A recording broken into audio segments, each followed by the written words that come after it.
This is the Unit 3 review. The doctors who treated Navalny back in 2020 made similar claims to those of the allergic reaction by saying that it was probably due to his low blood sugar that he had the kind of response that he did.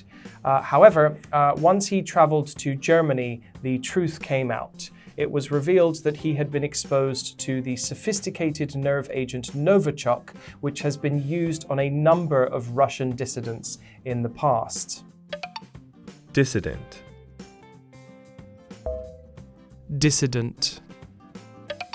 It should be mentioned that although he had little choice but to fly to Germany and receive treatment there, doing so did actually violate the terms of his parole for previous offenses. Parole. Parole. And after recuperating for about 5 months, Navalny decided to go back to Russia to face his attackers. To no one's surprise, he was arrested as soon as he landed at the airport. It may seem that Navalny's return to Russia was a bit of a foolish gamble, but now world leaders know his name. And he has calculated that the Russian authorities won't have the audacity to get rid of him. For his sake, let's hope that his calculations are correct. Maybe in your country or in governments in general, would you say most politicians are corrupt? Or is it just a few bad apples? I'm not exactly sure, but my guess would be a number of bad apples, maybe not just a few. But I don't know that the entire systems could just be, I guess if we're talking about the US, maybe.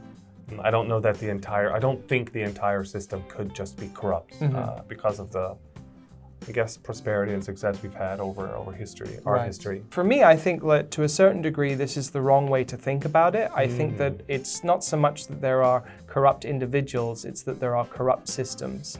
Because a corrupt system allows this kind of stuff to fester.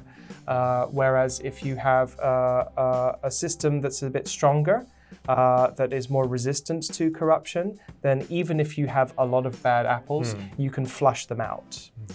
So for me, it's more a question of the system and less of individuals. Now, if you had been in Navalny's shoes, would you have returned to Russia? I couldn't say. I mean, I've never experienced those kinds of attacks or that kind of position of influence or visibility. So I'm not sure what I would do in that case. Right. I would probably be more nervous to return. Right. Yeah, I mean, I think it's fair to say that Navalny is an extraordinary person, and I am not an extraordinary person. I would not, honestly, I would not dedicate my life to something like that, even though I think that if he is indeed who he says he is, it's an admirable thing to do. And I don't think I have the temerity to lead that kind of charge. Yeah. That's going to do it for today's lesson. Thank you very much, everybody. Bye-bye.